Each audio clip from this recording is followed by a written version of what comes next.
You're fired. Enjoy your vacation. The text blazed on my screen, the tropical sun suddenly feeling like a spotlight on my humiliation.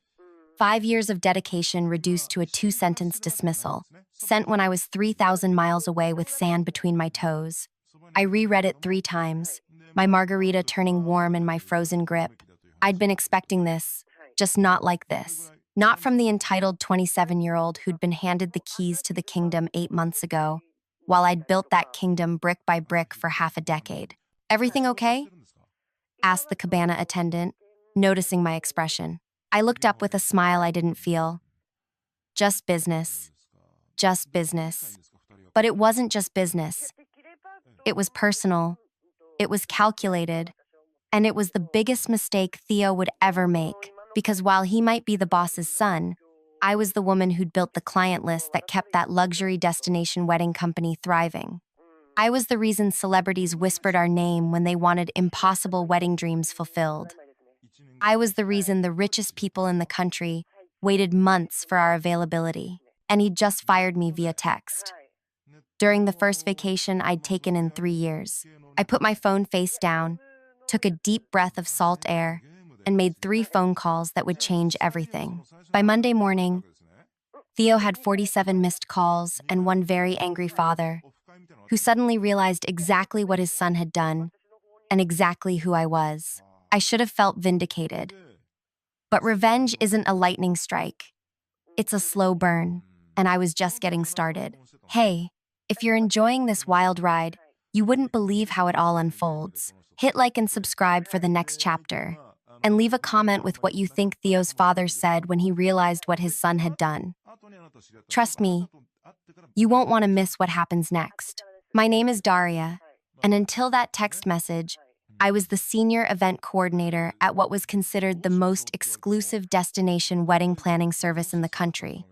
I'm methodical, detail-oriented, and I remember everything, including every slight, every dismissal, and every promise broken. When people first meet me, they see someone warm, accommodating, and endlessly patient. Perfect qualities for someone who organizes events where emotions run high and expectations run higher.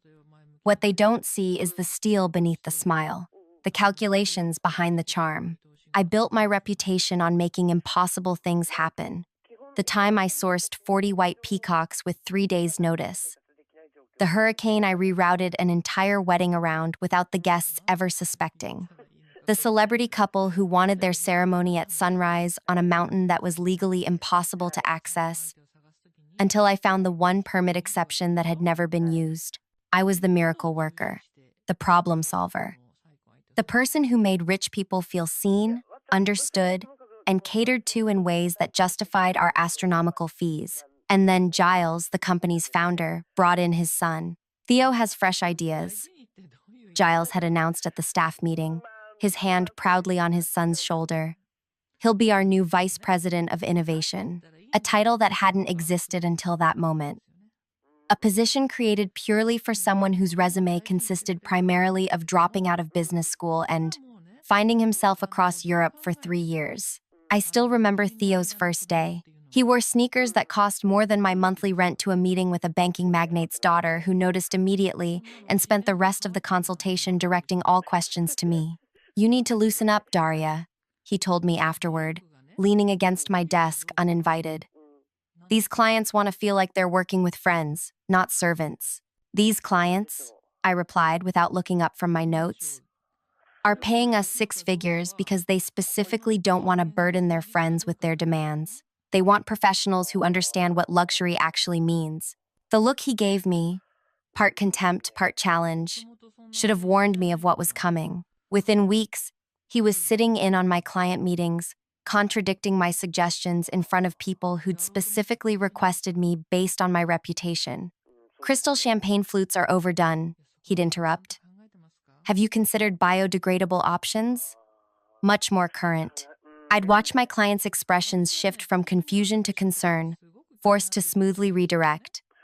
Theo brings an interesting perspective. Now, about the hand-calligraphed place cards you mentioned. After meetings, he'd corner his father. "Daria seems stuck in outdated approaches. These modern clients want innovation. What followed was months of quiet undermining. Decisions reversed after I'd left the room. Emails to clients where he'd copy everyone except me. Draft proposals rewritten with his improvements that missed crucial details only experience would have caught. The breaking point came with the Lane wedding, a 2.3 million celebration for the daughter of a technology investor, scheduled for a private island buyout. Camille Laine had requested me specifically after I'd planned her sister's wedding the previous year. "I'll be taking point on the Lane event," Theo announced one morning, dropping the bombshell in front of the entire team. I kept my voice level. Camille specifically asked for me. Her family is particular about personal connections. "She asked for our company," Theo corrected, smiling with teeth too white to be natural. "Nobody is irreplaceable, Daria. Dad agrees it's time I handled our premium clients." I looked to Giles, waiting for him to correct this overreach. Instead, he nodded, avoiding my eyes. "Theo should get experience with our top-tier events. You've been working too hard anyway, Daria. This vacation you've planned. First in how long? 3 years," I said quietly. "Exactly. Nobody should wait that long between breaks. Theo will cover the Lane preliminary meetings while you're away, and you can pick back up when you return." I should have seen it then. The exchange of glances between father and son, the slight smile on Theo's face, the way Giles suddenly became very interested in his coffee. I'd planned that vacation meticulously. 10 days at a boutique resort known for privacy and discretion. No work calls, no emails, nothing but sun and silence to recharge after years of 4 a.m. crisis management and 16-hour wedding days. "Everything's handled," Theo had assured his father, almost too eagerly, 3 days before my departure. Daria deserves the break, which brings us back to that text, to the betrayal delivered while I sat on pristine white sand, halfway through my second margarita, to the moment everything changed. I didn't cry, I didn't panic. I simply set down my drink, opened my contacts, and made my first call to Camille Laine herself. "Camille? It's Daria. I'm actually calling with some news. I wanted to let you know personally that I won't be handling your wedding after all." The silence on the other end lasted 3 seconds before Camille's voice came through, sharp with surprise. "What? Why not?" "Company restructuring," I said simply, offering no criticism, no details. Another pause.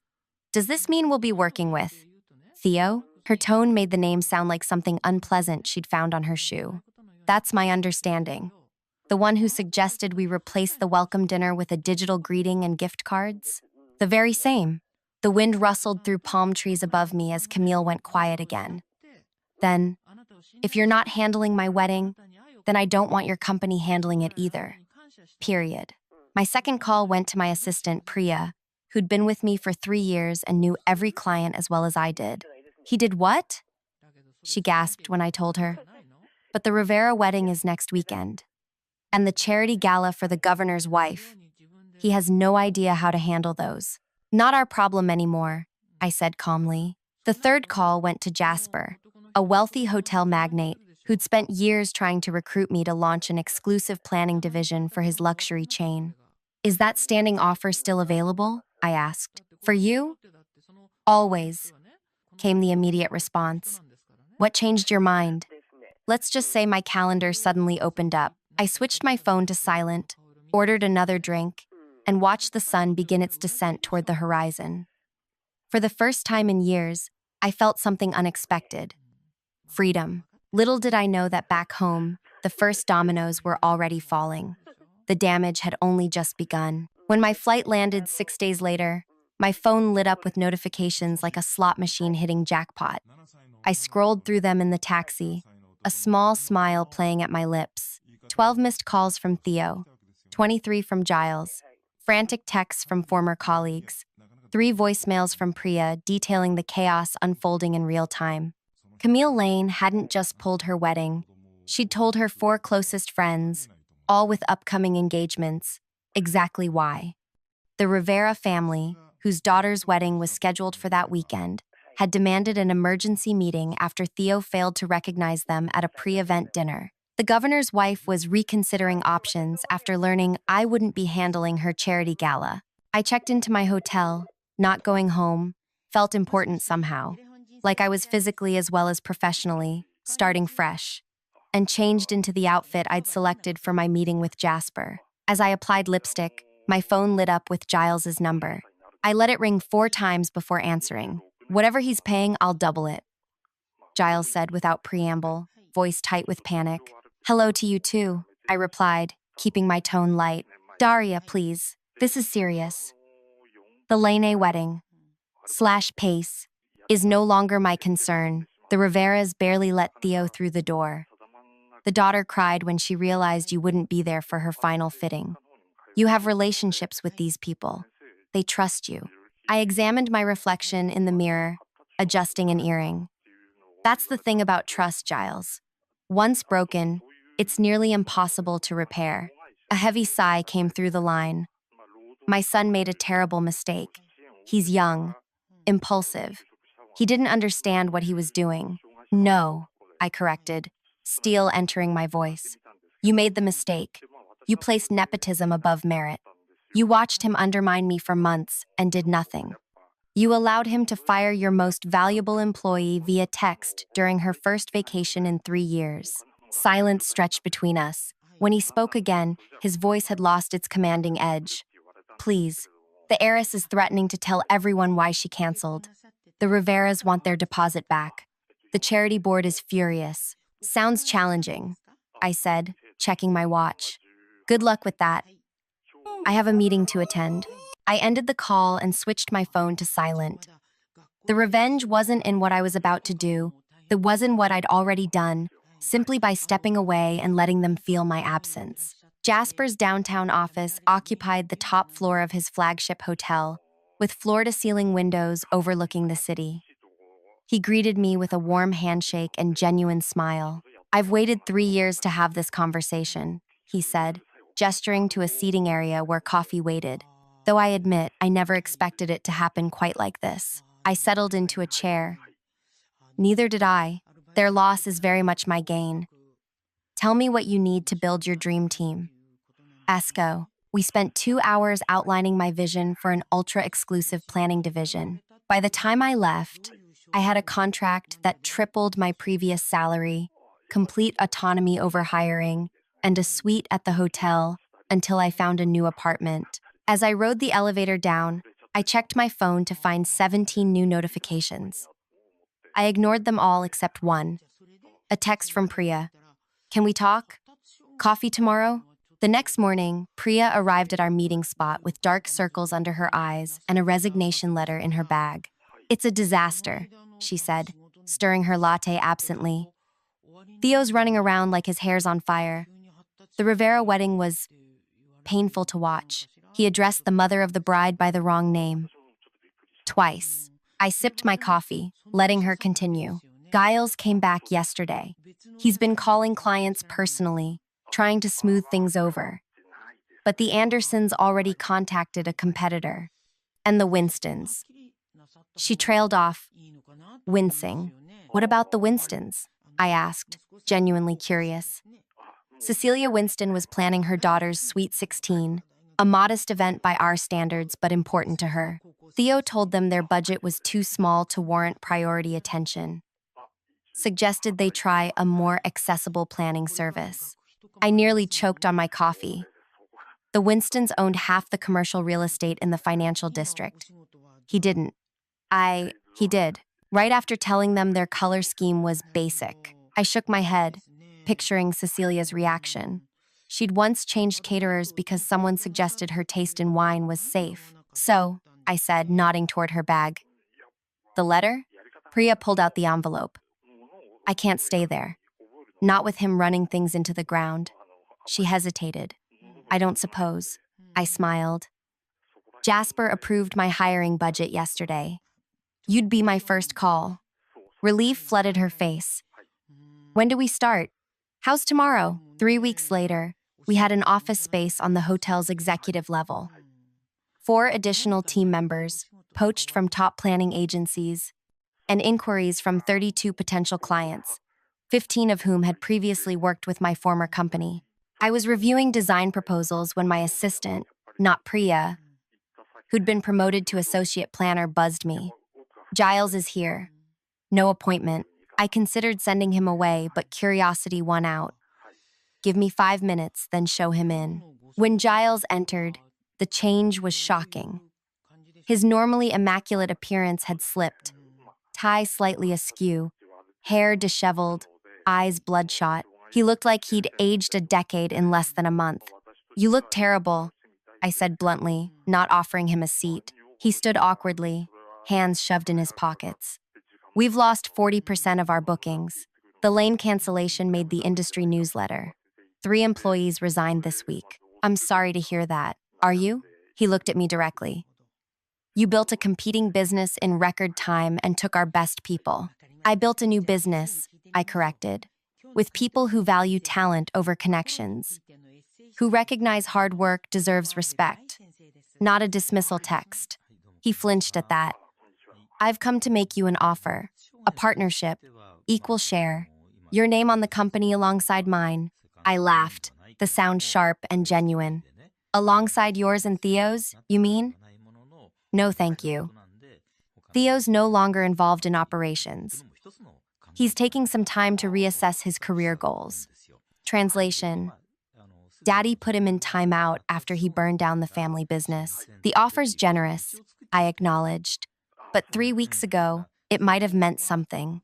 Now, I'm building something that's truly mine. Something where I'll never be disposable. Giles nodded slowly, his expression resigned. I understand.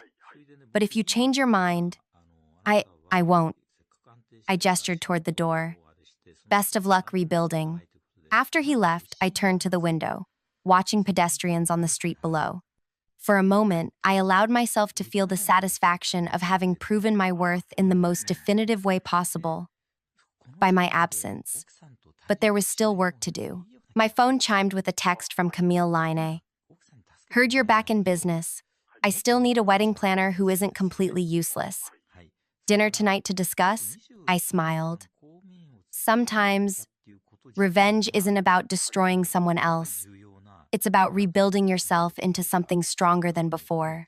2 months later, we handled our first major event, a charity gala for the governor's wife, who'd canceled with my former employer the day after learning of my departure. The evening was flawless. From the hand-calligraphed place cards to the custom lighting that made everyone look 10 years younger. As guests mingled during cocktail hour, I felt a tap on my shoulder and turned to find Theo, looking uncomfortable in a tuxedo that somehow seemed both too tight and too loose. Didn't expect to see you here, I said, genuinely surprised. He shifted his weight, eyes darting around the room. Dad's friends with the governor. Couldn't really say no. He hesitated, then added, nice event. Thank you. Look, Daria, I need to check on the dinner service. I interrupted, not interested in whatever half-formed apology he might offer. He reached for my arm but thought better of it when I raised an eyebrow.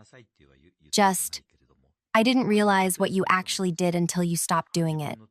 Dad's had to delay retirement. We've lost half our bookings.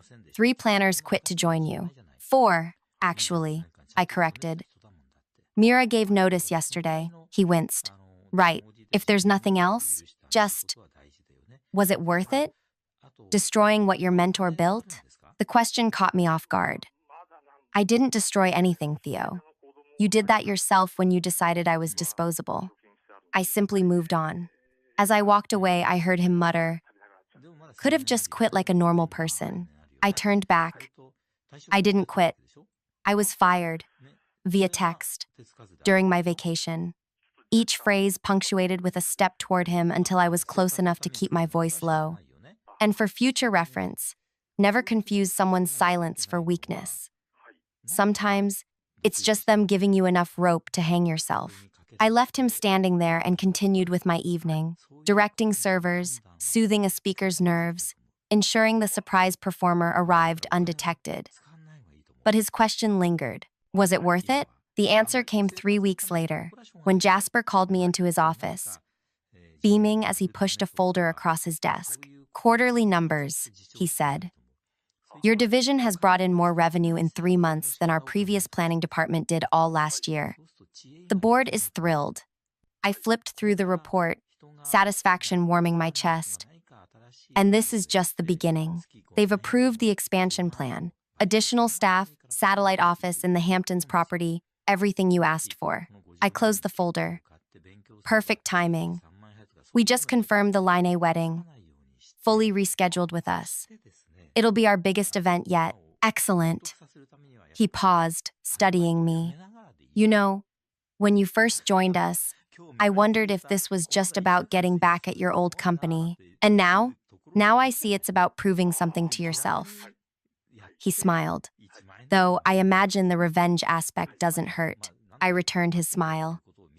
Let's just say it's been a satisfying bonus. That evening, I walked along the waterfront near my new apartment, phone buzzing in my pocket, another call from Giles. The third this week. I let it go to voicemail. The sun dipped toward the horizon, painting the sky in shades of orange and pink. Ahead, a young couple took photos of the sunset, laughing as they tried to capture the perfect shot. My phone buzzed again. Not Giles this time, but Camille Lane with a question about floral arrangements. I answered, smiling as I discussed the merits of garden roses versus peonies. This was what I'd built. Not just a business, but a reputation, trust, relationships that survived because they were based on respect and delivered promises. As I ended the call, a notification appeared. An industry newsletter with the headline, Luxury Wedding Pioneer, Giles announces merger after difficult quarter. I clicked the link, reading quickly. My former company was being absorbed by a larger corporate entity. Giles would stay on as a consultant for 6 months before full retirement. The article didn't mention Theo. Standing there with the dying sun warming my face, I realized that true victory wasn't in watching others fall phase. It was in rising so high they became irrelevant. But the story wasn't over yet. Not by a long shot, because Theo had made one critical mistake beyond firing me. One I hadn't addressed. One that would prove far more costly than lost clients or revenue. And he was about to discover exactly what it was. The quarterly meeting of the Regional Luxury Events Association was held at the Grand, Jasper's flagship hotel. Fitting, since my division had just been named Newcomer of the Year by the industry's leading publication. I mingled with peers and potential clients, accepting congratulations with practiced humility. 6 months of meteoric growth had transformed me from a respected planner into something of an industry legend, the woman who walked away from the top firm and built something even better from scratch. Is it true the governor's daughter just booked with you? Asked a planner from a competing agency. Champagne flute clutched a little too tightly. We don't discuss client bookings before official announcements, I replied smoothly. Spotting Priya signaling me from across the room. If you'll excuse me, Priya pulled me into a quiet corner, eyes bright with excitement. Giles just arrived. With Theo. I raised an eyebrow. Bold choice. Everyone's whispering about it. First industry event they've attended since the merger announcement. I glanced toward the entrance where Giles was shaking hands with the association president. Theo hovering awkwardly beside him. Gone was the cocky posture, replaced with something more subdued. The past 6 months had clearly taken their toll. Any word on what's happening with them post-merger? I asked. Priya lowered her voice. Rumor is Giles got significantly less than the company was worth pre-Exodus. The acquirers keeping the client list but dropping the brand name entirely. And Theo, yes? Word is he's being cut loose completely. No role in the new structure. Gad, I nodded, absorbing this information. Make sure the team is extra polite if they interact with either of them tonight. We're professionals, not gloaters. Of course, Priya agreed, then hesitated.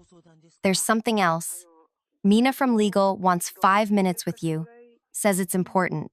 Mina was our newly hired legal counsel, poached from a top firm specializing in contract law. I found her waiting in a small conference room off the main event space. Sorry to pull you away, she said, closing the door behind us. But you need to see this immediately. She handed me a folder containing what appeared to be financial documents. Remember how you asked me to review the severance terms you never received? I did some digging. I scanned the pages, my eyes widening. Is this verified? Triple checked. The client deposit accounts were accessed the day you were fired. $3 million moved to an account under the new parent company's name. But this was a full month before merger talks began. So, Theo was siphoning client deposits and possibly committing fraud. Yes. The timing suggests he needed to show improved liquidity to make the company attractive for acquisition. I sat back, pieces falling into place. The rushed firing, the timing during my vacation when I couldn't access the financial systems, the panic when clients began withdrawing their deposits. What would happen if this information became public? I asked carefully.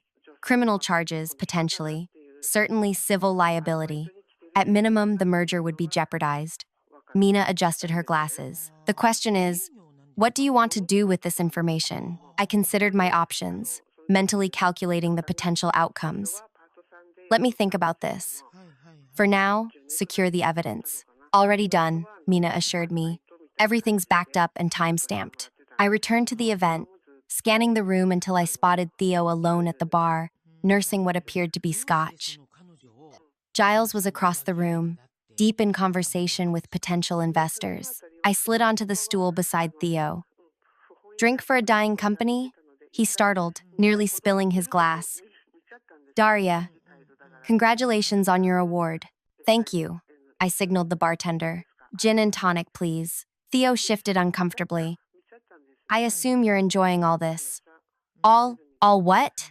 Watching us crumble, knowing you caused it. I accepted my drink, taking a deliberate sip before responding.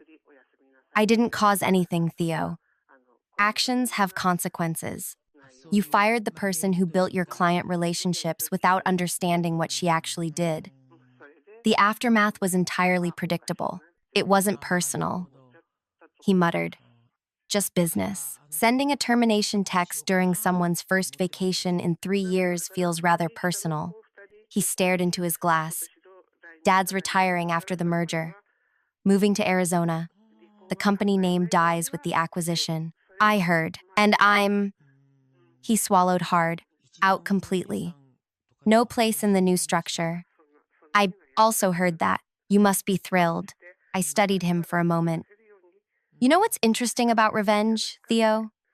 It's rarely as satisfying as people think it will be. He looked up, surprised. Don't misunderstand, I continued. I've enjoyed building my new division. I'm proud of what we've accomplished. But your downfall? That was collateral damage, not my objective. Then what was your objective? To prove something to myself. That my value wasn't dependent on your father's company. That clients chose me for my skills, not just the brand name. Well, mission accomplished, he said bitterly. I finished my drink and stood. One question before I go. The client deposits. Did you really think no one would notice? The color drained from his face. What are you talking about? And so, $3 million, Theo, moved the day you fired me. To an account under the name of a company that wasn't even in acquisition talks yet. His glass froze halfway to his lips. How did you... I build relationships, remember? Including with people who handle financial oversight for luxury events. I leaned closer. That was your real mistake. Not firing me, that just got you bad press and lost clients. But financial fraud, that gets people prison time. It wasn't... I was gonna put it back, he stammered. Save it for the investigators. I straightened up. I'm meeting with the merger company's CEO tomorrow morning. They should know what they're really acquiring. Daria, please. Panic edged his voice. You can't. The merger's the only thing saving what's left of Dad's legacy. You should have thought about your father's legacy before you started moving money around. I checked my watch. Now, if you'll excuse me, I need to congratulate my team. I walked away, leaving him pale and shaking at the bar. Across the room, I caught Giles watching our interaction, brow furrowed with concern. 10 minutes later, my phone buzzed with a text from an unknown number. Need to speak with you urgently. Outside on the terrace. Theo. I debated ignoring it, but curiosity won out. I found him pacing beside a decorative fountain, hands shoved in his pockets. 5 minutes, I said. I have guests to attend to. I'll make it quick. He ran a hand through his hair. What do you want? Excuse me? To keep this quiet. What do you want? Money? A public apology? I laughed, the sound echoing off the marble terrace. You still don't get it. This isn't a negotiation. Everything's a negotiation, he insisted. Name your price. My price was paid 6 months ago when I walked away and built something better. I turned to leave. Wait. He stepped forward. This will destroy my father. He doesn't know anything about the accounts. It was all me. He's already lost so much. I paused, considering this. That's the problem with nepotism, Theo. Parents end up paying for their children's mistakes. Please, he whispered. And for the first time, I saw genuine remorse in his eyes. I'll do anything. 3 days later, I sat across from Jasper in his office, sliding a document across his desk. What's this? He asked, scanning the first page. An opportunity. Giles's company acquisition is being restructured. The parent company is divesting the planning division entirely. Jasper looked up sharply. And they're offering it to us at a significant discount. Client list, vendor relationships, everything except the brand name. What prompted this sudden change? I smiled. Let's just say certain information came to light that made the original terms problematic. Information you provided? Information that became available to the right people at the right time. Jasper studied me. And what happens to Giles and his son in this scenario? Giles retires with his reputation and a modest payout. Theo, I paused. Theo will be taking a position with a small event planning firm in Alaska. Very small, very remote. His choice was that or legal consequences. Your idea? His actually. When backed into a corner, he finally made one good decision, removing himself from an industry he nearly destroyed. Jasper leaned back, impressed. Remind me never to cross you, Daria. So, I prefer collaboration to conflict, I said mildly. But I do believe in accountability. The acquisition was announced 2 weeks later. The press release mentioned Giles's well-earned retirement and the exciting combination of industry veterans and innovative newcomers. No mention of Theo. On the day we officially absorbed the remaining assets of my former employer, a delivery arrived at my office. A single potted orchid with a note, "Thank you for allowing me some dignity in defeat, Giles." I placed the orchid on my windowsill and turned back to my desk, where plans for the governor's daughter's wedding awaited my attention. The revenge that had once consumed my thoughts now felt distant, like a story about someone else. My phone chimed with an incoming call, Camille Lane, with questions about her upcoming wedding. As I answered, I glanced at the orchid one last time. Sometimes the best revenge isn't destroying your enemies. It's building something so magnificent that their absence becomes irrelevant. And then, when they're at their most vulnerable, showing just enough mercy to remind them exactly who has the power. The final victory isn't in making them suffer, it's in making them understand. If you've made it this far in my story, you know what it means to rise from betrayal stronger than before. I'd love to hear about a time when someone underestimated you and lived to regret it. Drop a comment below and share your own revenge success story. And if you want more tales of professional comebacks, sweet karma, hit that subscribe button. Remember, sometimes the best response to "you're fired" is simply, "watch me thrive."